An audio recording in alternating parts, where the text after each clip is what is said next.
আসসালামু আলাইকুম। জোনালস একাডেমির পক্ষ থেকে আজকের হিসাব বিজ্ঞান ক্লাসে আপনাদের সবাইকে স্বাগতম। আজকে আমরা অনার্স প্রথম বর্ষ এবং ডিগ্রি প্রথম বর্ষ প্রিন্সিপালস অফ অ্যাকাউন্টিং বইয়ের চ্যাপ্টার 3 এর পঞ্চমতম ক্লাস করব। আমরা বিগত ক্লাসে আরও 4টা ক্লাস আপলোড করেছিলাম। আজকে আমাদের এটা হচ্ছে পঞ্চমতম ক্লাস। আমাদের এই যে 6 নাম্বার ম্যাথে বলছে কি present value is the accounting equation determine the missing amount. এখানে যে মিসিং অ্যামাউন্ট আছে এটা আমাদের বের করতে বলছে। এই যে মিসিং অ্যামাউন্ট, যেমন এই যে 1 লক্ষ সমান সমান 70,000, এখানে প্রশ্ন যে মিসিং অ্যামাউন্ট এখানে কত হবে। তাহলে আমরা একটু জানি অ্যাসেটস সমান সমান লাইবিলিটিস প্লাস অনার্স ইকুইটি, সম্পদ সমান সমান দায় প্লাস মালিকানা সত্ত্ব। তা দেখেন আমাদের প্রশ্নে সম্পদ দেওয়া আছে। সম্পদ কত দেওয়া আছে? সম্পদ হচ্ছে 1 লক্ষ। এরপর দায় দেওয়া আছে কত? 70,000। আমাদের এখানে হচ্ছে এই যে অনার্স ইকুইটি দেওয়া নাই, আমরা সংক্ষেপে ওই লিখলাম। আচ্ছা, এই যে এটাই তো মিসিং অ্যামাউন্ট, এটাই তো আমাদের বের করতে বলছে। আমরা এখন একটা কাজ করতে পারি। এই যে আমরা কাজটা করব কি, 1 লক্ষ আমাদের এটা হচ্ছে প্লাস 70,000, সমানের ডান দিক থেকে যখন বাম দিকে আসবে সেটা হয়ে যাবে মাইনাস 70,000 সমান সমান ওই 1 লক্ষ থেকে 70,000 গেলে হয় 30,000 টাকা সমান সমান ওই, অর্থাৎ ওই সমান সমান 30,000 টাকা। একদম সহজ ম্যাথ। অ্যাসেটস সমান সমান লাইবিলিটিস প্লাস অনার্স ইকুইটি, সম্পদ সমান দায় প্লাস মালিকানা সত্ত্ব। এই যে সম্পদ টাকা দেওয়া ছিল লিখলাম, দায় ছিল লিখলাম, দেওয়া নেই ওই লিখলাম। 1 লক্ষ লিখলাম। এই যে 70,000 ডান দিকে ছিল সমানের ডানে, সেটা আমরা বামে নিয়ে আসছি, প্লাস থেকে মাইনাস হয়ে গেছে, এই যে ওই লিখলাম। 1 লক্ষ থেকে 70,000 গেলে 30,000 ওই লিখলাম। আর আমরা সমানের ডান দিকেরটা সম্পূর্ণ বাম দিকে আনছি এবং বাম দিকেটা ডান দিকে নিয়ে গেছি। তাহলে আমরা যখন একটা জিনিস আনবো, এটা তো আমরা আগে থেকেই জানি, যখন একটা আনবো তখন চিহ্ন পরিবর্তন হয়। সম্পূর্ণ যখন নিয়ে আসছে এখানে কোনো চিহ্ন পরিবর্তন হবে না। আচ্ছা, এরপর রিকোয়ারমেন্ট 2 নম্বর বলছে কি আমাদের বিতে অ্যাসেটস বের করতে বলছে। দেখেন অ্যাসেটস সমান সমান লাইবিলিটিস প্লাস অনার্স ইকুইটি, মানে হচ্ছে সম্পদ সমান সমান দায় প্লাস মালিকানা সত্ত্ব। তাহলে আমাদের সম্পদ দেওয়া নাই, ওই জন্য আমরা অ্যাসেটস লিখে দিলাম। দায় দেওয়া আছে কত হাজার? 75,000 টাকা। এবং আমাদের হচ্ছে মালিকানা সত্ত্ব দেওয়া আছে 30,000 টাকা। 1,05,000 টাকা। তার মানে হচ্ছে অ্যাসেটস সমান সমান 1,05,000 টাকা। এরপর আমাদের সি নাম্বারে বলছে কি দায় বের করো। এই যে সম্পদ সমান সমান দায় প্লাস মালিকানা সত্ত্ব। তাহলে আমাদের সম্পদ দেওয়া আছে কত হাজার? 90,000। দায় দেওয়া নাই, ওই জন্য দায়টা লিখতে পারবো না। এবং মালিকানা সত্ত্ব দেওয়া আছে 55,000। এখন এই যে 90,000 প্লাস 55,000, এদিকে আসলে মাইনাস 55,000। আর 90,000 থেকে যখন 55,000 টাকা যাবে তখন হচ্ছে 90 আর হচ্ছে 55, 90 40 35,000 টাকা।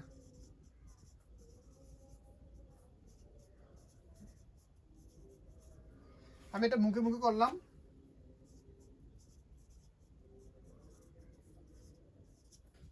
35,000 টাকা।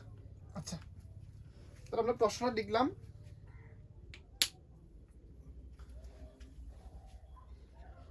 আমাদের তিনটা তথ্য বলছে, এখানে বলছে মালিকানা সত্ত্ব বের করো, এই যে মালিকানা সত্ত্ব ওই আসছে।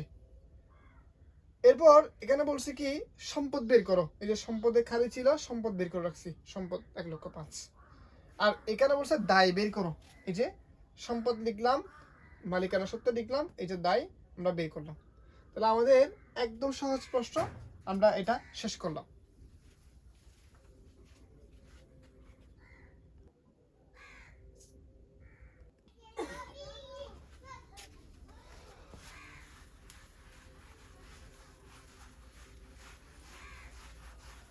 এখন আমরা আমাদের 7 নাম্বার ম্যাথটা সলভ করব। 7 নাম্বার বলছে কি, এই যে আবার একই কথা, মিসিং অ্যামাউন্ট। এটা দেখেন আমাদের এখানে কতগুলো খালি ঘর আছে, এই যে প্রশ্ন দিছে, অর্থাৎ এগুলো আমাদের বের করতে হবে। এখন এগুলো বের করার জন্য আমাকে আগে এই যে জানতে হবে সেলস মানে কি। সেলস মানে হচ্ছে বিক্রয়, আর cost of goods sold, cost of goods sold মানে সোল্ড মানে হচ্ছে বিক্রিত পণ্যের ব্যয়। আর গ্রস প্রফিট, গ্রস প্রফিট মানে হচ্ছে মোট মুনাফা। অপারেটিং এক্সপেন্স, অপারেটিং এক্সপেন্স মানে হচ্ছে পরিচালন ব্যয়। আর নেট ইনকাম মানে হচ্ছে নেট মুনাফা। এই যে নেট ইনকাম মানে হচ্ছে নেট মুনাফা। অপারেটিং এক্সপেন্স মানে হচ্ছে পরিচালন ব্যয়। গ্রস প্রফিট মানে হচ্ছে মোট মুনাফা। আর কস্ট অফ গুডস সোল্ড মানে হচ্ছে বিক্রিত পণ্যের ব্যয়।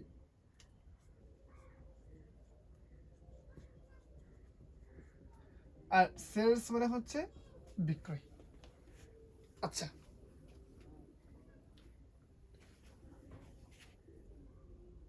1,31,000। আচ্ছা ঠিক আছে, আমাদের 1 নম্বরে সেলস দেওয়া আছে, গ্রস প্রফিট দেওয়া আছে, এবং হচ্ছে নেট ইনকাম দেওয়া আছে, মানে নেট মুনাফা দেওয়া আছে। আমাদের বের করতে বলছে কি কস্ট অফ গুডস সোল্ড মানে হচ্ছে বিক্রিত পণ্যের ব্যয়। এরপর বলছে কি অপারেটিং এক্সপেন্স মানে হচ্ছে পরিচালন ব্যয়। আমাদের দুইটা তথ্য বলছে, একটা হচ্ছে কস্ট অফ গুডস সোল্ড, একটা হচ্ছে অপারেটিং এক্সপেন্স। এখন কস্ট অফ গুডস সোল্ড এর একটা সূত্র আছে, এক কস্ট অফ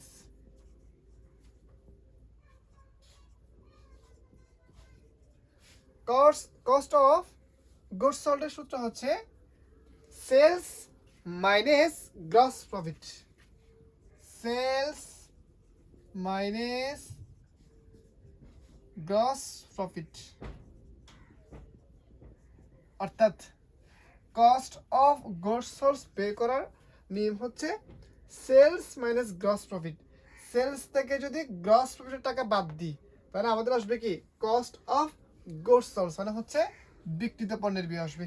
দেখেন তো আমাদের কত আসছে, আমাদের সেলস হচ্ছে 2,50,000 আর গ্রস প্রফিট হচ্ছে 62,500। তাহলে 2,50,000 থেকে যদি 62,500 বাদ যায়, 1,87,500, 1,87,500, তার 1 নাম্বার চলে আসছে আমাদের। এরপর আমাদের বের করতে বলছে কি অপারেটিং এক্সপেন্স মানে হচ্ছে পরিচালন ব্যয়। অপারেটিং এক্সপেন্সের একটা সূত্র আছে, অপারেটিং এক্সপেন্স কেমনে বের করতে হয় দেখেন। অপারেটিং এক্সপেন্স বের করার নিয়ম হচ্ছে gross profit minus net income, gross profit minus net income. Gross profit টাকা কত, 62,500। আর নেট ইনকাম কত, 18,750। 62,500 থেকে 18,750 গেলে হয় 43,750, 43,750। তাহলে আমরা দুইটা জিনিস বের করলাম, একটা হচ্ছে কস্ট অফ গুডস সোল্ড বের করলাম, আর একটা হচ্ছে অপারেটিং এক্সপেন্স বের করলাম। আচ্ছা, এবার আমাদের এটা হচ্ছে আমরা কি বের করলাম, প্রথমে কস্ট অফ গুডস সোল্ড, তারপর বের করলাম কি অপারেটিং এক্সপেন্স, দুইটা। এরপর আমরা হচ্ছে এই যে সেলস বের করব, সেলস। এখন সেলস কেমন করে বের করব? সেলসের একটা সূত্র আছে, সেটা হচ্ছে কি cost of goods sold plus gross profit. Cost of goods sold plus gross profit. এই যে সেলস সমান সমান cost of goods sold plus gross profit. Cost of goods sold বিক্রিত পণ্যের ব্যয়ের সাথে আমরা যখন মুনাফার টাকা যোগ করব, আমাদের যেটা আসবে সেটা হচ্ছে সেলসের টাকা। এই যে কস্ট অফ গুডস সোল্ড আমরা বের করছিলাম কত, 1,87,500 যোগ আমাদের গ্রস প্রফিট কত ছিল,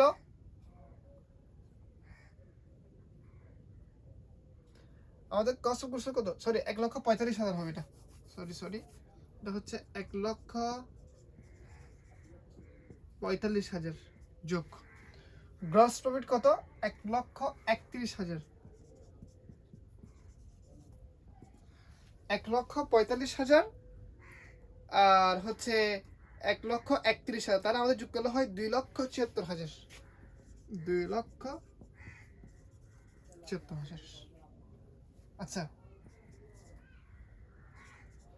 এরপর আমাদের বলছে কি নেট ইনকাম বের করার জন্য। নেট ইনকাম মানে কি? নেট ইনকাম মানে হচ্ছে নেট মুনাফা, net income.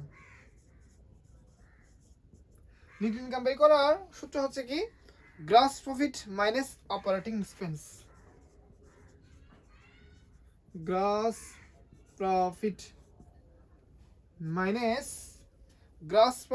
Minus operating expense, operating expense. Gross profit হচ্ছে কত, যে আমাদের গ্রস প্রফিট হচ্ছে 1,31,000 টাকা, আর অপারেটিং এক্সপেন্স হচ্ছে কত, 56,200 টাকা, 56,200। মানে 1,31,000 থেকে 56,200 গেলে 74,800, 74,800। আচ্ছা, তাহলে আমরা একটা জিনিস কি শিখলাম এখানে, আমরা এখানে চারটা বিষয় বের করা শিখলাম। এক, শিখলাম কস্ট অফ গুডস সোল্ড মানে হচ্ছে বিক্রিত পণ্যের ব্যয়। কস্ট অফ গুডস সোল্ড বের করার নিয়ম হচ্ছে sales minus gross profit. Sales থেকে গ্রস প্রফিটের টাকা বাদ দিলে আমাদের বের হয় কি কস্ট অফ গুডস সোল্ড। এরপর অপারেটিং এক্সপেন্স, অপারেটিং এক্সপেন্স হচ্ছে কি gross profit minus net income. Gross প্রফিটের টাকা থেকে নেট ইনকামের টাকা বাদ দিলে আমাদের বের হয় অপারেটিং এক্সপেন্স মানে হচ্ছে পরিচালন ব্যয়। এরপর হচ্ছে সেলস কেমনে বের করতে হয়, সেলসের সূত্র হচ্ছে কি cost of goods sold plus gross profit. আমি চাইলে এটা সূত্রটা এখান থেকে বের করতে পারি, কিরকম, এই যে সেলস লিখলাম, এই যে কস্ট অফ গুডস সোল্ড আর হচ্ছে কি গ্রস প্রফিট, মানে হচ্ছে এই যে কস্ট অফ গুডস সোল্ড লিখলাম, ডানে ছিল না গ্রস প্রফিট মাইনাসে, সেটা যখন বামে আসবে তখন হচ্ছে এই যে প্লাস হয়ে যাবে, মাইনাস থেকে প্লাস। মানে আমরা এখানে চাইলে এটা ভেঙে করতে পারি, মানে আমরা দেখা দিই আপনাদেরকে এটা বিষয়টা কেমনে বের হয়। আমরা সেলস কেমনে বের করবো দেখেন, এখান থেকে সেলসের সূত্রটা বের করা যাবে কিভাবে, এটা সেলস,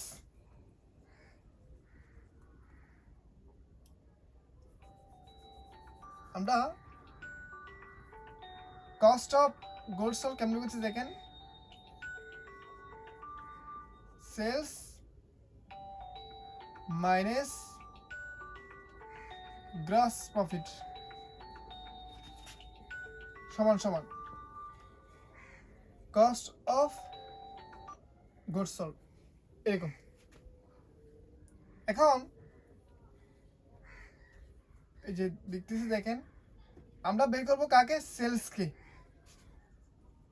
সেলস লিখলাম সমান সমান যে কস্ট অফ গুডস সোল্ড, এখানে মাইনাস গ্রস প্রফিট ছিল না, প্লাস গ্রস প্রফিট। এই যে সেলস লিখলাম কস্ট অফ গুডস সোল্ড, এখানে হচ্ছে মাইনাস গ্রস প্রফিট ছিল, এখানে হচ্ছে প্লাস হয়ে গেছে। তাহলে আপনি দেখেন এই যে sales cost of goods sold plus হচ্ছে গ্রস প্রফিট, একদম সহজ বিষয়। আমাদের জায়গা সংক্ষিপ্ত কারণে জিনিসটা আমি একদম ক্লিয়ারলি আপনাকে দেখাতে পারতেছি না। আপনি অবশ্যই আশা করি বুঝছেন। এটা সেলস লিখলাম cost of goods sold minus ছিল গ্রস প্রফিট, এখানে এসে হয়ে গেছে প্লাস গ্রস প্রফিট, এটাই কাজ, আর কোনো কিছু না। এরপর আমাদের বলছে কি লাস্ট নাম্বার নেট ইনকাম বের করার জন্য। নেট ইনকাম বের করার সূত্র কি, এই যে gross profit minus operating expense. তাহলে গ্রস প্রফিট লিখলাম, অপারেটিং এক্সপেন্স দিকে আমাদের যেটা আসছে সেটা হচ্ছে আমাদের এখানে আনসার। আচ্ছা, আমরা এখন 8 নাম্বার ম্যাথটা করব। এই যে সেম একই প্রশ্ন, আপনারা পারবেন, তাও আমি একটু করে দেখা দিচ্ছি। সেটা আপনাদের সুবিধার্থে আমি আগে থেকে প্রশ্নটা সূত্র করে লিখে রাখলাম। আমাদের বলছে কি কস্ট অফ গুডস সোল্ড, মানে হচ্ছে সোল্ড মানে হচ্ছে বিক্রিত পণ্য ব্যয় করতে বলছে। তাহলে কস্ট অফ গুডস সোল্ড বললে এটা সূত্র হচ্ছে সেলস মাইনাস গ্রস প্রফিট। আমাদের প্রশ্ন সেলস আছে কিনা দেখেন তো, আছে। কত হাজার, এই যে ৭৫,০০০। আর গ্রস প্রফিট কত, ২৮,০০০। তারা হচ্ছে ৭৫,০০০ থেকে ২৮,০০০ গেলে আমাদের হচ্ছে ৪৭,০০০ টাকা। এরপর বলছি কি অপারেটিং এক্সপেন্স মানে হচ্ছে পরিচালন ব্যয়, gross profit minus net income. এই যে অপারেটিং এক্সপেন্স বের করতে বলছে, গ্রস প্রফিট কত, গ্রস প্রফিট হচ্ছে ২৮,০০০ টাকা, আর নেট ইনকাম হচ্ছে ১০,৮০০ টাকা। তাহলে ২৮,০০০ থেকে যদি ১০,৮০০ যায় ১৭,২০০ টাকা, ১৭,২০০। এরপর আমাদের বলছে গ্রস প্রফিট। এই যে এখানে দেখেন গ্রস প্রফিট বের করতে বলছে। আবার গ্রস প্রফিট বের করার একটা সূত্র sales minus cost of goods sold. তাহলে এখানে সেলস কত, ১,০৮,০০০, আর কস্ট অফ গুডস সোল্ড কত, এই যে ৭০,০০০। ১,০৮,০০০ থেকে ৭০,০০০ গেলে হয় ৩৮,০০০ টাকা। এরপর আমাদের বলছে কি অপারেটিং এক্সপেন্স। অপারেটিং এক্সপেন্স সূত্র কি, gross profit minus net income. তাহলে হচ্ছে আমাদের গ্রস প্রফিট কত, এই যে আমাদের বলছে অপারেটিং এক্সপেন্স বের করার জন্য, এই যে অপারেটিং এক্সপেন্স। তাহলে হচ্ছে gross profit minus net income. Gross profit আমরা বের করলাম কত টাকা, ৩৮,০০০ টাকা। আর নেট ইনকাম কত প্রশ্ন দেওয়া আছে, ২৯,৫০০ টাকা। তাহলে আমরা যদি বিয়োগ করি তাহলে আমাদের হয় ৮,৫০০, ৮,৫০০ টাকা। তাহলে আমরা বিষয়টা বুঝলাম, আপনারা এটা বের করে রাখবেন, এটা বের করবেন, সহজ বিষয়। ধন্যবাদ সবাইকে। যদি ক্লাসটি ভালো লাগে থাকে তাহলে অবশ্যই শেয়ার করবেন। ধন্যবাদ সবাইকে, আসসালামু আলাইকুম।